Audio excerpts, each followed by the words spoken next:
Hey family, welcome to Love Your Neighbor Sunday Community Partner Conversations. In honor of Women's History Month, we are excited to highlight the voice and community work of Kalika Curry, Community Impact Manager of Eastside Pathways. My name is Liana, and I have the honor of being one of the pastors right here at Common Good Church. And we're just so grateful that you are tuning in and you are engaging with this month's community partner conversation for Love Your Neighbor Sunday. But before we hop into today's discussion, which is a dope one, might I add, with Kalika Curry, before we hop into the discussion, I want to kind of zoom out and acknowledge that our church has been on a journey through the Gospel of Mark around the conversation, reclaiming Jesus and the way of Jesus. And you should know by now, we've been going in week after week trying to reclaim the authentic Jesus of the Gospels, the way of Jesus, and thus how we are to take on that way in our lives. So we're going to hop into today's conversation, but I think it's important as we've been preaching through Mark to pull just some encouraging words from Mark chapter 9, and then we'll hop into our convo with Kalika. But I want you to, if you have your Bible, cool. If not, just follow with me. I'm going to read Mark chapter 9, verses 38 through 50. So it says, "Teacher," said John, "we saw someone driving out demons in your name, and we told him to stop because he was not one of us." Verse 39, the teacher says, "Do not stop him," Jesus says, "for no one who does a miracle in my name can in the next moment say a bad thing about me.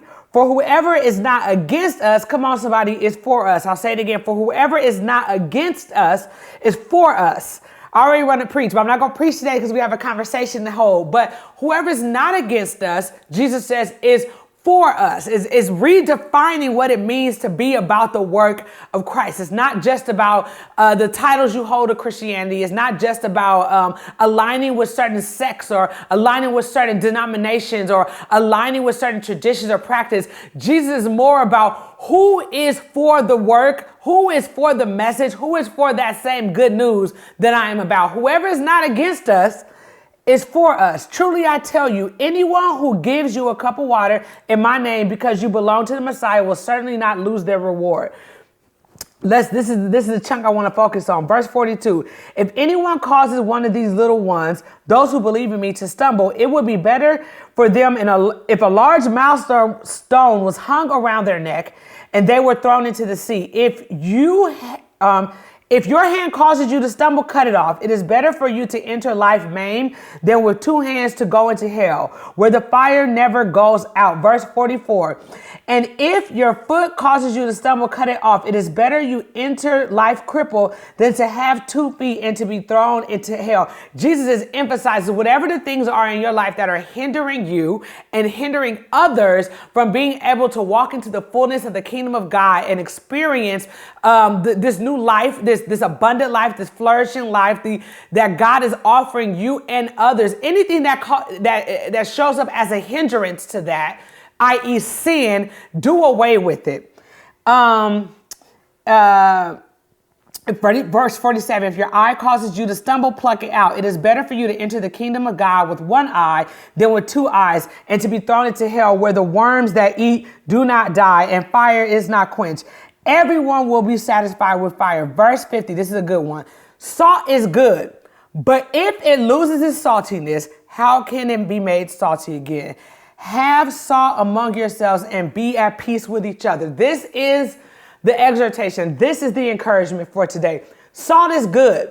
Verse 50, "But if it loses its saltiness, how can you make it salty again?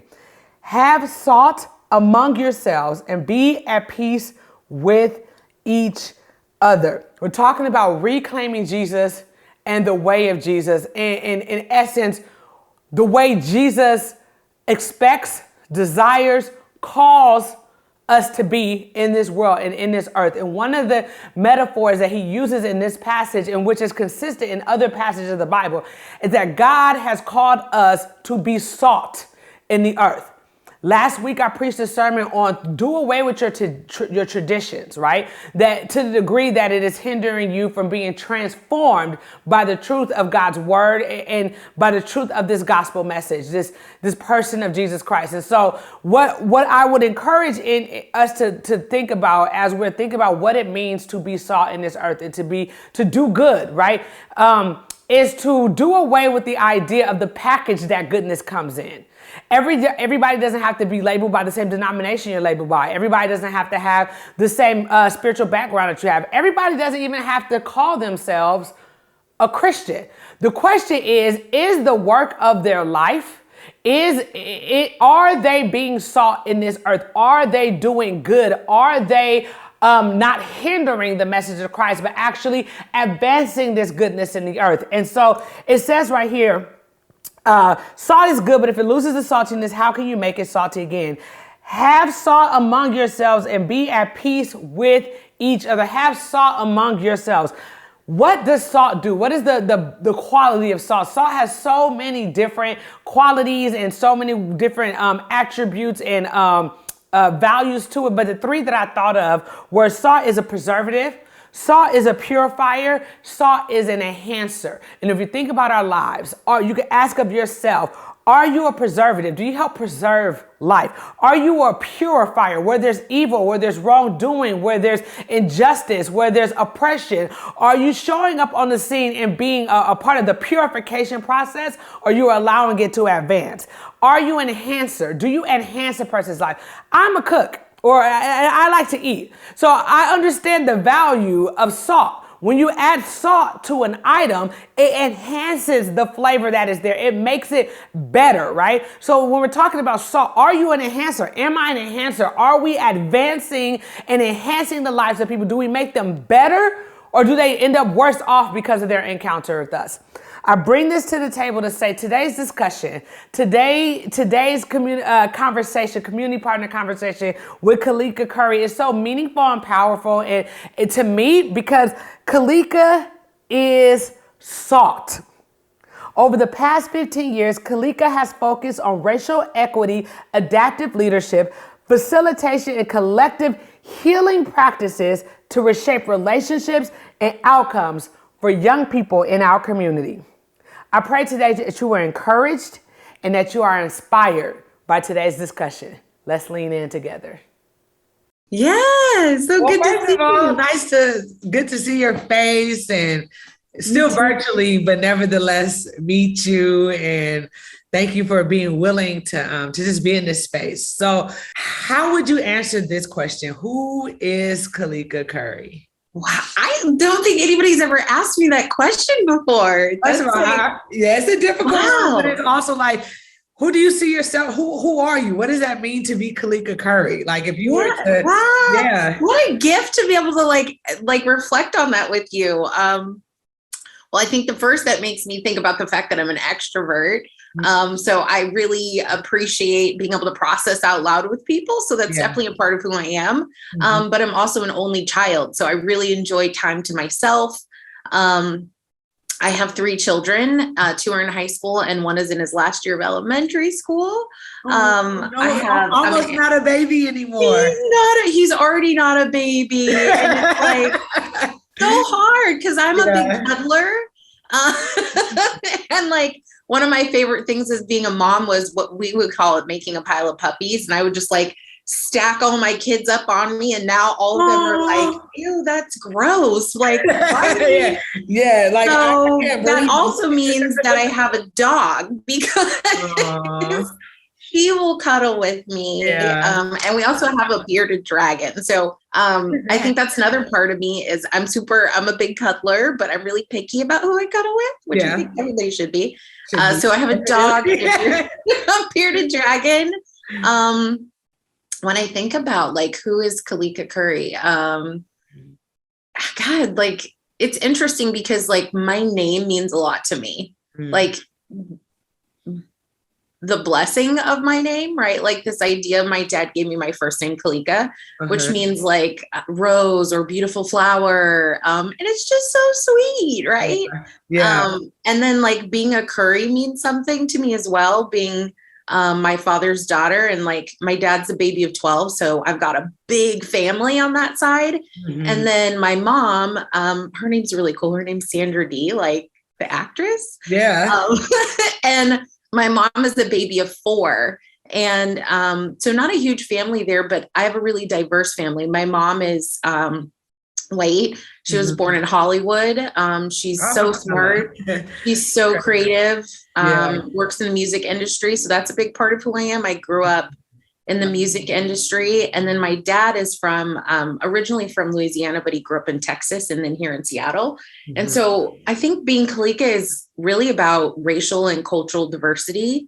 And I think that's really what got me into the work that I do, just that embodiment of what it means to be diverse. So I'll stop there. I think like that's a pretty big chunk of who I am. Yeah. We'll dive into some of like, what are your passions? What got you into that in the first place? Like, but no, that's a good answer. Okay, let me ask you this. So March, the month that we are in is almost over, is deemed Women's History Month, right? Yeah. Like, what does that mean to you? Does it mean anything to you? Does it have hold any particular value in your life as a woman? Absolutely. My mom is a powerhouse. Like she's gives me goosebumps thinking about it. Really emotional. Yeah. No, my mom is a strong woman, and she's been self-employed my whole life. So she's a boss. And then, God, that really got me emotional. Okay, that's what. And then I think about within the Black community, like just the archetypes of like the matriarch, right? Like my dad's mom had 12 kids, and she was like the sweetest woman in the whole entire world, literally the sweetest woman in the whole entire world. So yeah, I think beautiful, kind, loving, strong, resilient women are a huge part of like my foundation. I think about our executive director at Eastside Pathways. She's also a phenomenal, strong, compassionate woman. And then I also think about like little Kalika version of me. Like it was so crucial to have women that I wanted to be like. And that's really hard when you're mixed. Like, how do you find someone that you can look at and be like, I want to be like that person? Yeah. So land? I'm sorry? Where did you land? Was it just like a whole bunch of different women of different ethnicities, or was there a mixed woman that you found like you some sense of like identification with? Like, where did you land with that? You know, the really sad answer is that it wasn't until I was in my 30s when I met another mixed race woman who's one of my best friends now, that I really was like, I see myself like on a deep, really authentic level. But I would say like the first time I had like contact with like a woman that I was like, ooh, like this is something, I don't know what it is, but Maya Angelou, my dad in like, I think elementary school bought me every single book of hers. And I had no idea what I was reading. Yeah. Like I was so young, but it was just like her voice and her passion that I was like, it like hit something. So I would say Maya Angelou was the first like point of contact that I ever had that just like really sang to my soul on a level that I hadn't experienced anywhere else before. And then I'd say like, God, I love Tracy Ellis Ross, another mixed race woman. I'd say so. Those are some of the divas in my life. That makes sense. So even when we think about like just the work that you do, and we'll get into that some, but on this topic of Women's History Month, when I was writing up like a piece about it, the reality of like, even like the women's suffrage movement and like the origins of this like celebration of the identity and the humanity of women was led by white women, and not only led by white women, but the suppression of Black women and other women of color to be like the racism that existed even in the women's suffrage movement. Do you feel like you identify in any way with that as a woman, like just especially as a woman of color or mixed race woman, like some of the challenges or realities that are faced in regards to being both a woman but a person of color, and knowing that spaces for women really meant white women and not necessarily for us? So like, if you have any thoughts on that, or just like in your own plight, your own journey of like growing as a woman, being a woman leader, being, I would call you an activist, you know, being an advocate for people, like, how do you find, you know, what are your thoughts around that? Yeah, God, you're really nailing something. I think, I've always known that didn't include me. I've always known that every conversation didn't include me. Because, and I mean, the written word piece of this is like, there was a point in time where Black bodies were not considered full human, right? And whether or not we know that that was a part of our founding documents, that's a whole nother conversation. But the trickle effect of that, the embodiment of that, is that when we think about people, I think still to this day, we don't think of Black people as full human beings. And so I know even now in the work that I do, when I'm having conversations with power brokers in the community, it's like, oh, well, we have these laws in place and they protect everybody. And I'm like, yeah, but Black people aren't human.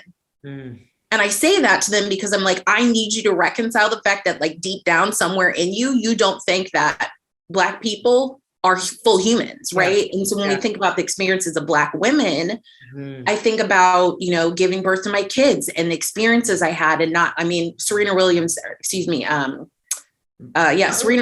did a phenomenal job of being brave and sharing her story, giving birth to her children. That is not uncommon. Like, I won't go into the details, but I also had experiences where I still can't find a medical provider that supports me because we don't feel pain the way that other people do. Yeah.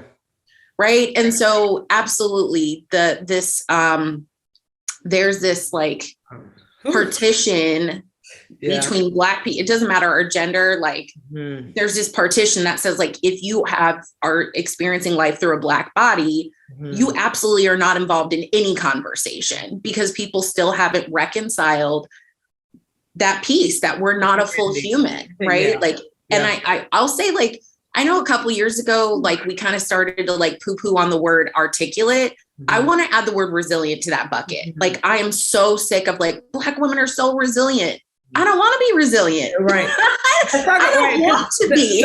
The essence of the word resilience suggests that there's something that you need to keep bouncing back from. Yeah, why? Right. Why are the conditions even in place for us to need to consistently be resilient? Yep. You're right. You're right. And so we're all like, this is your interview. This is not mine. But no, this is us. This is us right here. No, you're right. So, but is this like, we're like, not only are we not human, but like we are treated like animals. That's right. Like this idea of being strong, resilient, able to handle anything. Pain isn't real for us. Like all of these things. Right. And so it's like, well, then there's no compassion around the conditions under which like we experience life, because it's this assumption. It's not even an assumption, but this narrative that like we're built to handle this. We're supposed to be into these types of things. Yeah. You know, I'll say that this is like, going back to the fact that I love animals. Someone had recommended horse racing to me. And I was like, you know, I'm adventurous. I'll try new things. And then I went and I immediately was like, no, this is not for me. I can't do it. And then like had this really deep conversation with my fiance about like horses' tolerance for pain. And I afterwards realized I was so emotional because I hear the same ideologies and script around Black women's bodies. Oh, well, it helps motivate them. They don't feel pain like other people do. I am triggered. You're fine. You like Black women are bred for breeding. Like, just pop that baby out. Like, what? I literally, I think it was after my second born, someone said to me, you're like a chuck wagon woman. You just pop that baby out and get back on the road. And it's like, can I take a minute? Somebody said that to you? So, yeah, a family member. It was meant to be like loving and saying, like, look how strong you are. Yeah. And I am strong. Like I am so strong. Yes. I really think giving birth to my children was like the 3 thuggest things I've ever done in my life. And I'm very proud. And can we normalize like the soft parts of me? Yeah. Can we normalize nurturing me? Not just like, dang girl, you're strong. Like, have you seen the movie Encanto? Yeah, I love Encanto. I love it. I saw it for the first time a week ago. I was crying.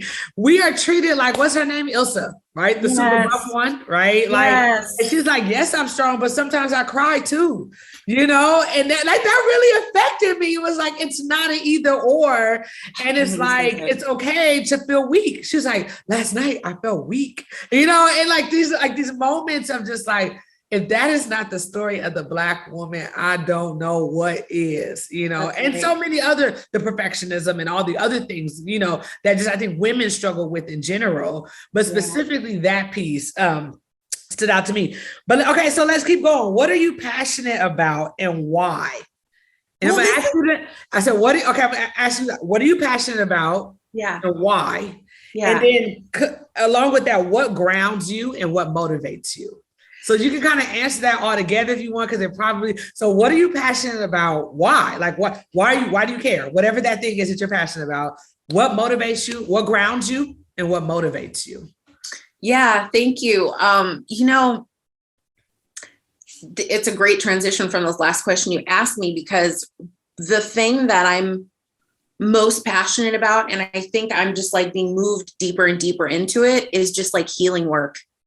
I just, I've been a big fan in my whole life of just like, how do I learn from the thing that's hurting me and then like help heal that in the world around me? And so, because otherwise it's just too heavy, right? Like it's this opportunity to like be a soldier for good, right? Like it's not okay that I've had these bad experiences, but like, how can I do the work to heal myself and then help heal other people? And I've been so blessed to be a recipient of that healing too. Like, so that's the racial. So it's this combination of like racial equity work, but the way that I embody that is through racial healing work. Like the freedom that I have been able to, regain from like giving back the things that I had internalized about my racial identity, my gender identity. It's just mind blowing. Like how many things are connected to who I thought Kalika was based upon my racialized and gendered experience. Right. And so I'm sorry. I didn't mean, what would give me, do you mind sharing like, oh yeah, for sure. Examples of what that looked like in real time? I think that I will credit Dr. Neekum Pan. One of the first like mind altering experiences I ever had was learning about internalized racial oppression and internalized racial superiority. And then like, again, let's name the fact that I'm half white and I'm half Black. And so I had to do this dance between like, when am I like feeling superior? Like, oh, she's cute, right? But in like a not healthy white supremacy toxic sort of way. And then one was I also making myself small and being afraid of myself because of this internalized oppression. And once I got that framework, then I was able to like continue to move that through myself to filter through information.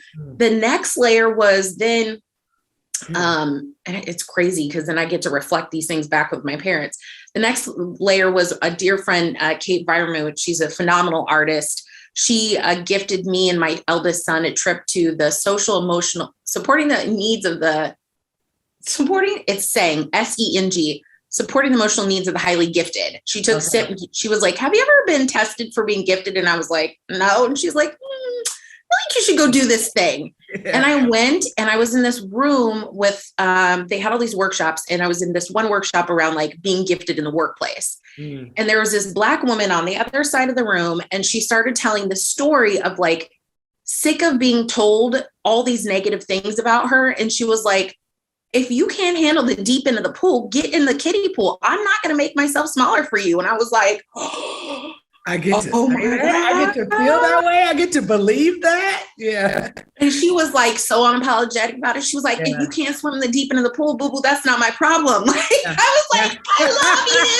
love you. Then I had to really sit with it. Like, right. Go get your little arms, your little floaties. Go get your And I went home and I called my mom and I was like, Mom, do you ever think about the fact that every single report card I ever had said something about she's defiant, she's disrespectful, she talks too much?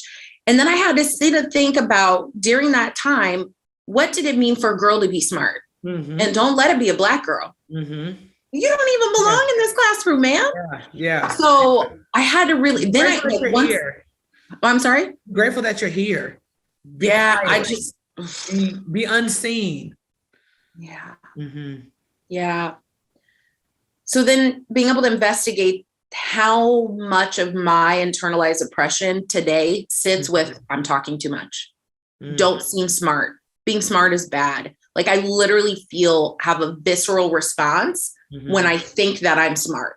That's so toxic, right? So those are some of like the aha moments, which then lead to why I'm passionate about healing work.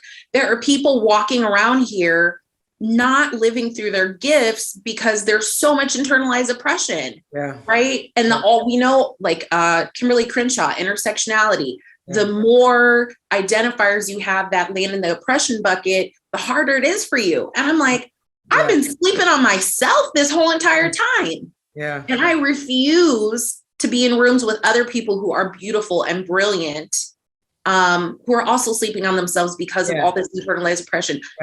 The deepest tears that I have cried is being in rooms with particularly Black women, Black men and Black women, who are just like vehemently against this idea that they're smart or good or beautiful or capable. And it's just like so deeply scripted. So that's what I'm really passionate about. And I'm also really blessed in my work to be able to have those spaces and that people trust me to be vulnerable with them in that way. And if I were to like give the people listening like a thing that they could start with, Tima Okun, white supremacy culture conditions. The one that I started with was time. And I realized that I had a lot of shame connected to showing up late, right? POC time. That's like all this deficit framing. And then I realized, like, for me, it's not that I'm late. It's that I really care about you and I want to spend time with you. And I'm not worried about what time it is. And when we come to closure, honorable closure in our dialogue, then I'm going to move on to the spending beautiful moments with another human being. So whenever I'm holding spaces, 100% of the time someone's late, they run and they're like, oh my God, I'm so sorry. And I'm like, I'm not holding that for you. You're not late. Your time is a blessing and a gift. Whatever time you have to give me, I'm so thankful for. When when we're together, you're not late.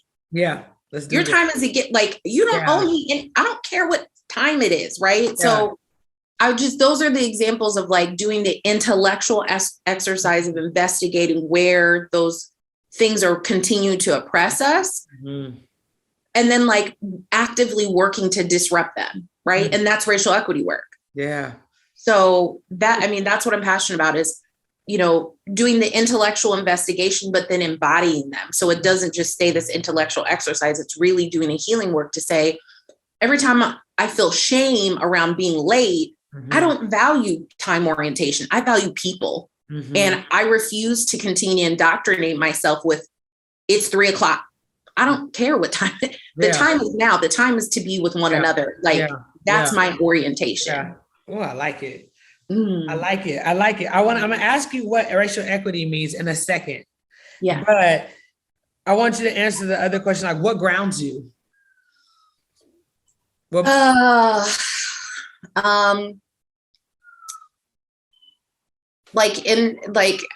kind of, I have like a tiered system. It's like a schedule. Like, like you have a disciplinary schedule. I have like a grounding schedule. I'd say like in deep, deep moments of crisis, running water, cold water over my head, and I'm like panic attack, deep crisis. That's the level I'm talking about. Running cold water over my hands and my face and my body, and just allowing myself to like connect to the water and the coolness of it. Like, that is a highly effective practice for me. Backing that out to like not that level of crisis, but just like where I feel like I'm spinning or overwhelmed in my thoughts, and I'm not rooted in my body and my spirit. Time in nature, mountains and trees are just like so powerful. I have this like practice of going, wow, that tree's really big and I'm kind of small. So how big are my problems? And I can't even imagine the amount of pressure and time, like I can intellectually know, but to really sit and stare at a mountain and think like, this whole thing came over thousands of years of ongoing, like, Yeah. And it's this beautiful mountain. And so those are the things that I'm like, oh, this pressure is like a mountain. Like it's building you up. It's helping fortify you. Or like, look at this tree and look at like, so nature, time in nature, trees and mountains. Yeah. And then like when I'm in a good place and I'm in like this juicy, happy, I love cuddles. I have to tell you that that is a growing point for me. Like you can ask my dad. As a kid, I was like, don't touch me. Like, yeah. But now that I'm strong and I can be vulnerable with people, I love cuddling.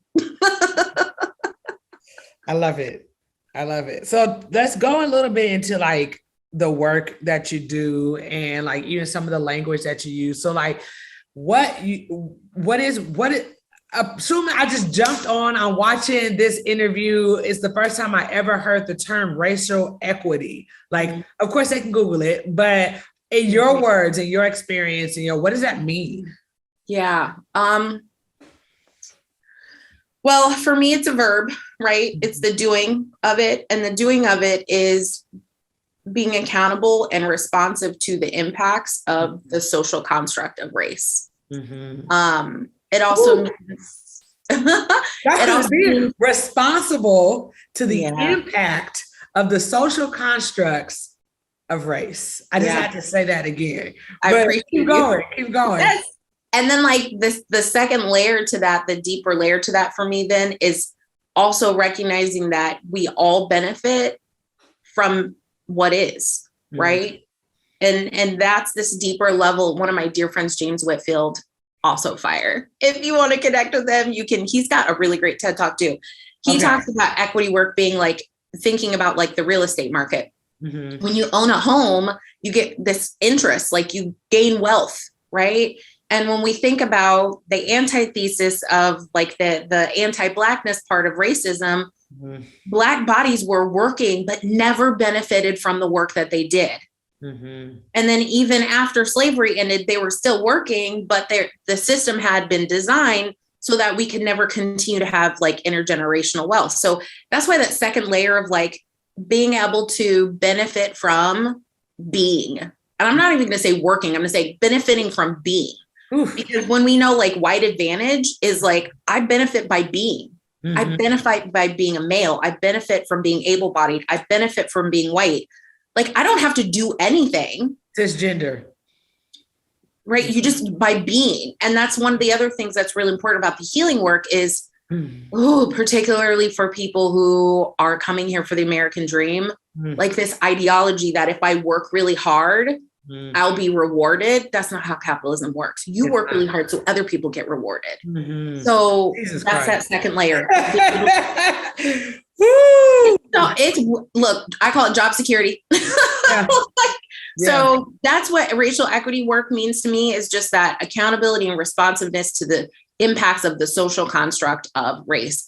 And one other author, Resmaa Menakem, I love the part of in his book where he talks about bodies of culture, because if and when we ever dismantle or begin to operate outside of the racial construct, really we get to really celebrate what it means to be a body of culture. Like, I come from this beautiful community. Here are the things that we value. Like, that's beautiful. That makes sense. So like, what is give me like, okay, so I understand conceptually what like, racial equity means in definition. How do you do that work? What does that work look like day in and day out when you're dealing with, people, companies, organizations? Like, what does that look like in real time? Yeah, thank you. The foundation for me, another framework that's been really helpful is the 4 types of racism: personal, interpersonal, institutional, and structural. Like, that is the foundation of all conversations that I have with people. You have to be able to agree that race is a social construct. It was designed to create whiteness at the center, and anti-Blackness, wanting to be really explicit that whiteness is not white people. It is this ideology that there is a perfect or best way of being, and we can buy our way into that, right? So making sure that we're on the same page around how we're holding that language, and then being able to like sort through, is this personal racism, internalized racism? Is this interpersonal, how we treat the people around us? Is this policies and practices and frameworks within an organization or institution? Is this structural? Is it compounding, self-reinforcing? So that's the framework of the conversations that I have with folks, is being able to suss out what type of racism we're tackling, because we have to use different tools for those things. And we have to be willing to do all four of them at the same time. Whew. Talk about work. I like the way that you broke down the difference between like white people and whiteness, and how you so quickly said how you can buy your way into that thing, which we see so often in communities of color, right? Depending, and the first, me and my sister were talking about this the other night, like all non-white experiences are not the same, but a lot of times kind of just grouped under, there's some similarities, but there are some differences, right? So when you say really quickly that you can buy your way into that, I have an assumption of what you mean by that, but quickly, what do you mean by that? What I mean by that is there are these behaviors and things that we can acquire that make us good, right? The antithesis of that, the question I always ask people is, what do you do at home that's unprofessional? So, right? Like, all of a sudden, and then you have to examine. Who are you when you take all of this off? That's right. Yeah. Because, and the thing is then you have to investigate those things, those behaviors, those practices, those rituals, and investigate why they're considered unprofessional. Unprofessional is just the pronoun for whiteness in the workplace, right? Like, I don't wear shoes in my home. I absolutely wear shoes in the office. Why is it unprofessional to wear shoes in the office? Who decided that? What culture did that root itself in? So really, that's the work that I'm doing, is helping us connect these ripple effects of antiquated ways of being and antiquated ways of thinking, and releasing those things, right? So to the degree that you are more aligned with whiteness, the more acceptable, so you don't have to be a white person, but it's moving your life towards this, culture or way of living that says this is an acceptable way, i.e. issues we have going on right now around laws surrounding hair, right? This idea, or just like Black women for so long, there's nothing wrong with straightening your hair, but if historically we straighten our hair to look more like white, to be more acceptable, just in so many ways, we call it code switching, right? The changing of the voice, to change all these things, but a lot of times you don't even know you're intentionally doing. Or as far as even like, and tell me if I'm wrong, just even how like historically Asians have been identified as like the model minority, right? Just this idea that the more like white, the more accepted they are, by dominant culture. That's synonymous with good. Go ahead. One thing I want to like plant into that thing is the layer of capitalism over racism when it comes to the model minority. If you look at Reaganomics, and a lot of the messaging during that time was they needed smart people, Asian people, like they wanted Asian people to migrate here and do the work, right? And so they created this thing like, we're going to let you be cool. We're going to let you be a part of the in group because we want you. We want to work with you. And here's the thing. Here's the contract. If you act this certain kind of way, then we'll pay you and we'll let you be a part of the in group. So I think we have to, that's the structural piece. It's self-reinforcing. And here's the other thing, like, when white people talk about perfectionism, they're chasing whiteness too. Whiteness is being able to speak English without an accent. It's education. It's economic background. It's intergenerational wealth. It's gender. It's religion. Like, absolutely. They call it like, it's the ladder. You climb the ladder towards the center. Absolutely. The thing that I would offer for people, aside from if you do it at home and it seems unprofessional, is also whenever you see binary thinking coming up. If I do this, it's good. If I do this, it's bad. Binary thinking is back here. It's reptilian thinking. It's small brain thinking. It's not frontal cortex, creative, diverse, inclusive thinking. So when you think like, if I do this thing, it's bad, that is absolutely you coming from a fear-based place, back part of your brain, which is telling you there's something in me that has been socially conditioned to believe that this thing is not good. Therefore, it's probably Black or it's whiteness. And if I do this thing and it's good, right? Like we intuitively know that, but I would offer to you, if you ever hear like bad or good in your head, know that you're experiencing some sort of fear as a byproduct of that social conditioning. Jeez, I don't even have another question. No, you are saying so many brilliant things. I'm just like, oh my gosh, I have so many thoughts right now about even just that in relationship to like religion, in relationship to God, and even just like how,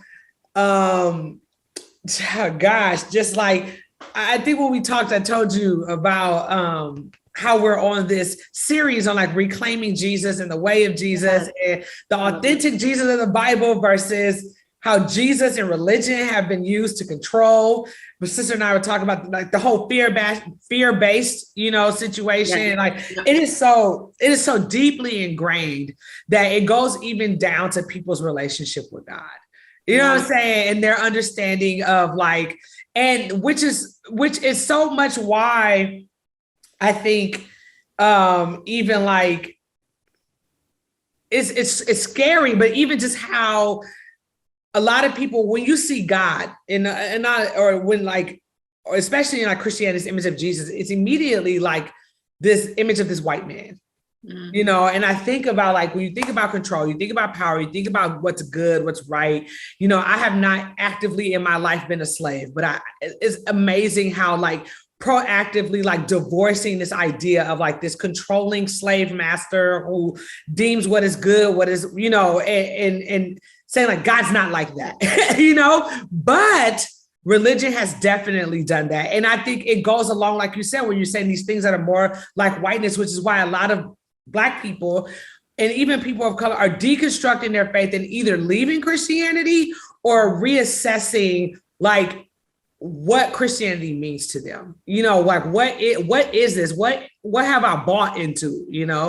But anyway, that's just my own, and I'm a pastor. So I'm like, like doing the work to work through that and how ingrained that is with power, with race, with capitalism. Like all these things are like interconnected, especially in a Western context. You got thoughts? I have so many thoughts. Well, one, you said something that came up for like, when you said like, I've actively never been enslaved, I want to like unpack that a little bit because I would offer that on an epigenetic level, you have, right? You have DNA story expression that was experienced deep trauma, like hundreds of years of trauma. And that goes back to the healing work. Like, I know that things will happen. And I'm like, I've never been in this, Kalika in this lifetime has never been in this moment, but I have a lot of information right now.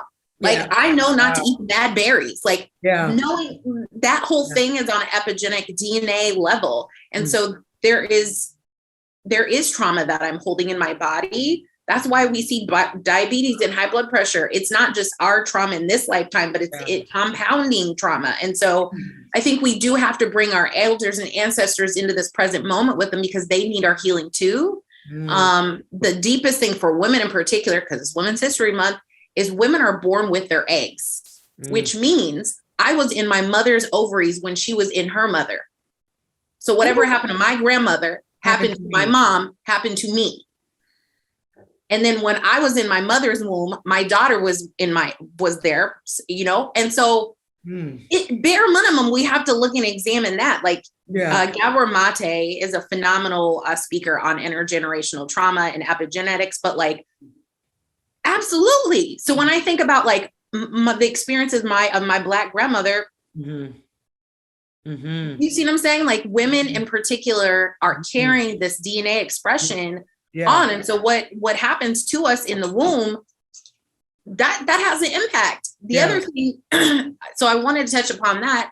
The other thing I think is really interesting about, again, coming from like a science standpoint, is being able to shift from like the reptilian part of our brain, the vagus nerve, the fight or flight, flee, disassociate.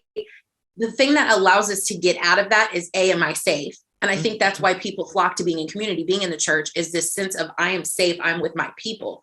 The next layer is am I am loved? And that was Jesus's message, right? All about love. It wasn't about fear, which then allows us to right? Yes, ma'am.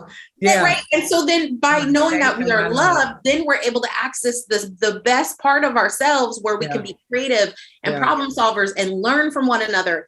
And so first and foremost, we have to acknowledge the intersectionality of how organized religion has been used to control large populations. But by switching Jesus's message to fear, we're able to put people in the reptilian part of their brain where they start thinking good or bad, binary thinking. Well, if I don't do this, master's gonna do this to me. So I better go ahead and do that. Yes. That is, you look at like Filipino, like all these communities of color that have been colonized and used religion for bad. So it's not that I don't believe that the word of God, the word of Jesus was ever meant for that, but people saw the power. It was used that way. Like people have used it. Yeah. And so I definitely feel some kind of way about like people not having access to that love and community, myself included. Like I don't go to church because my experience in those spaces has always been fear-based. And I'm like, I have a boundary that says I'm not putting myself in a position where I'm feeling fear. B, that's not what you told me you sold. Right. If I go to a restaurant and you know what I mean? If you go to give me a taco at Burger King. You know what I'm saying? If I go to Ruth Chris and you bring out some Taco Bell, honey, we have a problem. That's not what I paid for. Yeah.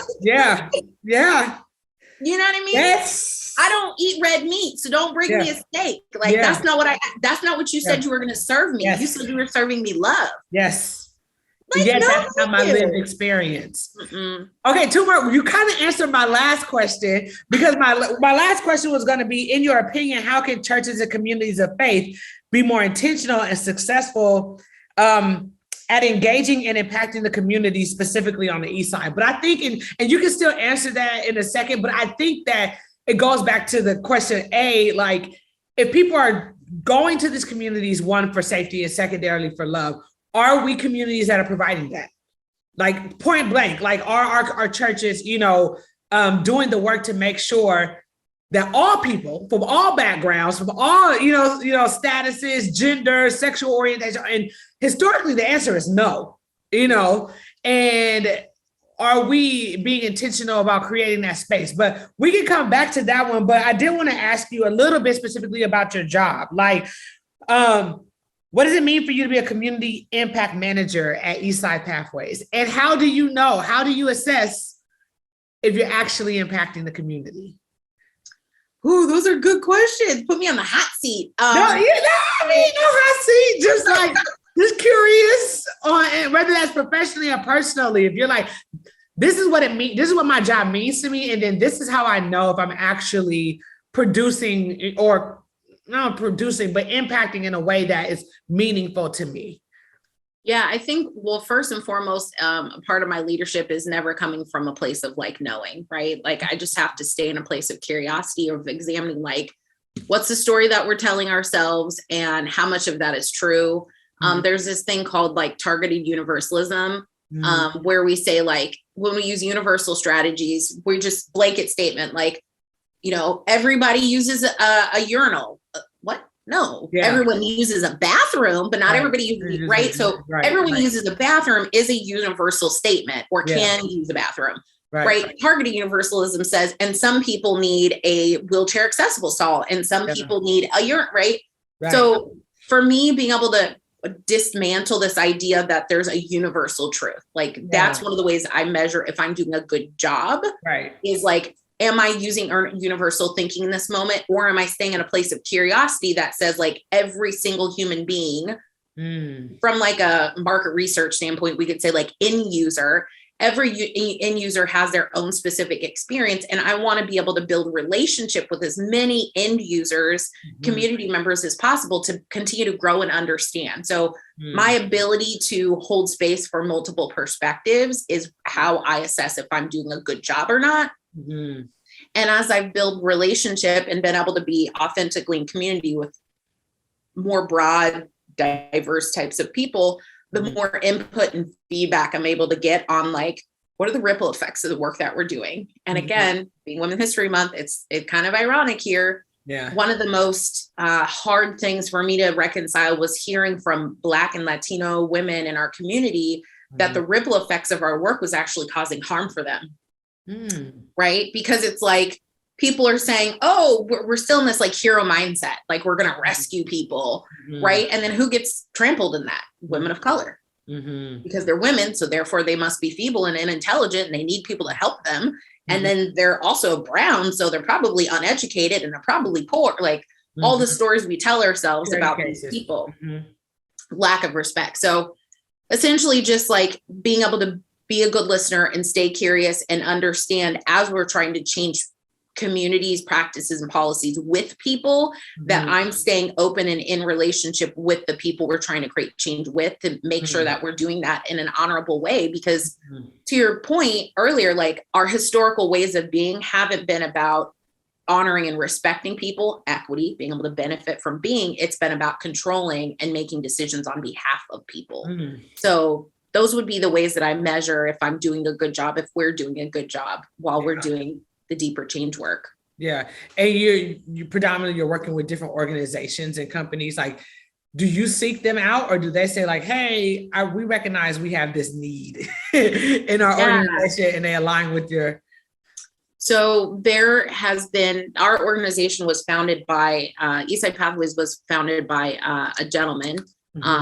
However, it's been 10 years of women, majority white women, working really, really hard to get organizational power brokers, executive directors, C-suite level folks to reconcile and acknowledge the fact that we could do better and we need to do better.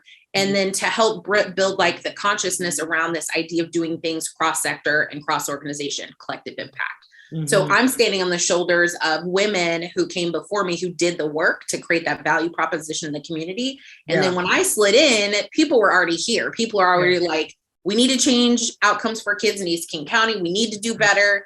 And so I'm now in the era of like, what is racial equity work? And I feel some kind of way about having to acknowledge that I might benefit from that. And how do I actually, so that's the era we're in our community, is we know what the problems are, and now we're figuring out how to change them and change them systemically. Yeah.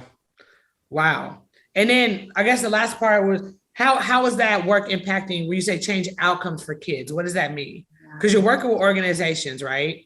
Yep. Or with adults. So how is it changing outcomes for kids? Yeah. So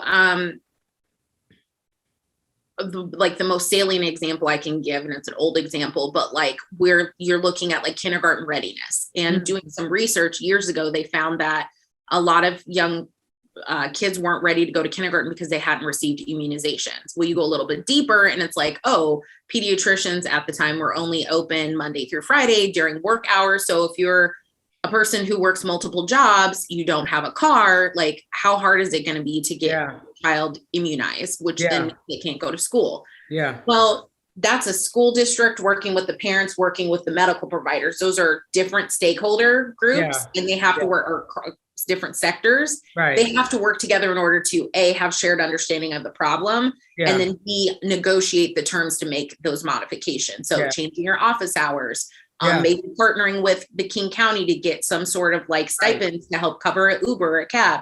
So that's a really old, antiquated example, but it's just realizing that things are interdependent. How are high schools talking to colleges? How are colleges talking to employers? How are churches talking to out of school time providers? Like, is the Boys and Girls Club and the Y working together, and the church working together to create, this safe network of support around young people? Yeah. Makes sense. I'm glad. Perfect. No, it does. It's good work. So it sounds like it could be exhausting work. Where do you, is it, and how do you tap out? How do you just be? Oh, I need to get better at just being. So it is tiresome work, but I think the part that's hard is the part where I feel like I have to fight for my humanity. Right. And I say the collective I, right? You get it. It's this idea that when I have to explain to someone that race is a social construct, like they're like, I'll have Basic a moment with someone. Huh? I said like basic definitions. Like, yeah. And it's not even like fighting over this. It's not even that they come to me and they're like, hey, can you, like, that's not how it happens. What happens is like, someone will use universal thinking, like, well, if people work really hard, then their kids they should be able to pay for their kids to go to college. What's their problem? They're probably lazy. And I'm like, okay, so let's back this train all the way up. First of all, have you heard of intergeneration? Like, those are the things where those moments frustrate me, but the moments that hurt me the most is like being treated like the angry Black woman and realizing like, I have to fight for my humanity because of your unconsciousness around how you see women, how you see Black people. Like those are the moments that like just drain everything out of me. Like I am happy to stay in a place of like intellectual investigation and curiosity with you. Like that could be frustrating, but it's not draining. The moments where I have to fight for my humanity or fight for the humanity of other women of color, I'm like, fam, you know? And then through the Leadership Eastside, which is a great organization here in East King County, they have a 2-year flagship program on adaptive leadership. And one of the core components of that is thrival. Like, what does it mean to thrive? And so there's like, one is I have a weekly call with my mixed race best friend, and we get 30 minutes and it's just like, ugh, you know? The other thing is one of the other things one of my dear friends told me is like, him and his wife have this agreement that they're never more than 6 weeks away from a vacation. And so for me, it's usually a spa day. Like I'm gonna go I literally take naps at the spa. So it's calendaring things out so that I know that I'm protecting that time for myself to just like be with water, be with nature. But honestly, if I have to be like really raw with it, I'm not good at it. Like I'm intellectually aware of like how much I fall into that trope of being the strong, resilient Black woman. And it's a journey to like unpack that and be better to myself. Yeah. Sometimes it almost feels like if you put it down, like who's going to pick it up, right? Oh, absolutely. Narrative. Definitely like this savior. It almost feels like you don't have the luxury to sometimes, you know, but at the same time you have to. For me, it's not that and I think that goes to the other point of building community and why I think churches are such a vital part of like our human experience, or just like community, right? Like belonging, and we're group animals, right? But building a community of people around me that share my beliefs and ideologies, and most importantly, treat me like a human. That's the most important part. The people that I surround myself with and surround my heart with are the people that treat me like a human, that I don't ever have to remind them that I'm a human. Those are the people that I hold close to me. And then being able to let them love and support me. And that's the hardest part. So being able to do that is the thing that helps me do the work, and recognizing, again, 4 types of racism. I can work on Kalika and I can let like the personal piece, I can lean into my interpersonal relationships to work on Kalika. But when it comes to dismantling structural and institutional racism, I will never, there's not a single human being, Dr. King did not do it alone. It takes a tribe. It takes a village. It takes a community. That's why I have my community, and I'm able to call upon them when I need to help try to move mountains, move communities, move organizations, which is why Eastside Pathways is so beautiful and impactful, is we have a community of people who agree we need to do better by young people. Right. And so in that, I know that I can take a day off. I have a phenomenal team. I know I can take a day off. That's all the professional work. The personal work, I don't take a day off, not because I can't, but because I refuse to go to my deathbed still carrying all of this internalized garbage. So every day is get up, nourish your body, because you're not going to continue to just wear on yourself, waste away. Like, so it's the personal, it's the loving on myself and loving on my babies and loving on my partner are the things that it's not that I can't, it's that I refuse to, because the world is telling us we don't matter. And the world is telling us that we don't deserve things. And the world is telling us that we're not smart, good, and beautiful and excellent. So I have to choose to get up every day and tell myself, yes, you are, the opposite. Yes, I am. You know, Yeah. I'll tell you this one little thing. We bought a house in a couple years ago, and there's this landing at the bottom of our stairs, and I just smothered it with like beautiful Black people. And my partner is Colombian, and my dad was like, "Cleek, that's kind of Black, don't you think?" And I'm like, "Yeah, it's Black." He was like, "Well, what about Carlos? Don't you think?" I'm like, "Well, Frida's up there. She's not Colombian, obviously." I was like, I need to see Black excellence when I start my day.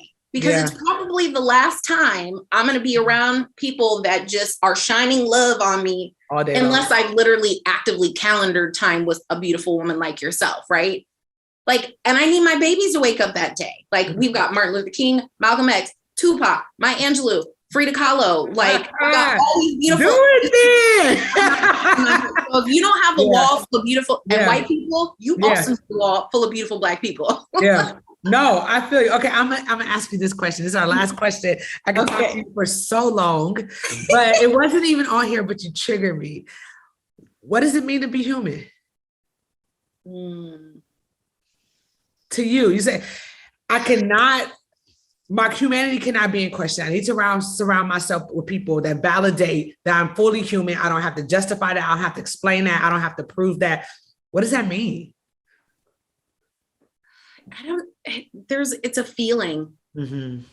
It's a feeling of just being honored and being loved and being safe and being seen and valued and heard. Right? Because anytime any of those conditions are questioned, you're questioning my humanity. Like, I am, period. Humanity is I am. And anytime we start adding layers to that, like, gender, like, we didn't talk much about gender, but like, I love and have so much respect and so much deep empathy for like the journey of our queer community. Like, I don't have to come out as Black. I mean, people are like, what are you? That's a whole nother conversation. But like, this idea, so many young people, like, I think this years ago, it was like 70% of teen suicides are related to their sexual orientation, gender identity expression. What are we doing to these people? What are we doing? Like, we're questioning their humanity. I am, period. And if you are questioning anything beyond the fact that I am present, that I have been given this life, that I've been blessed to live this experience, anything beyond that is making me question is you questioning my humanity.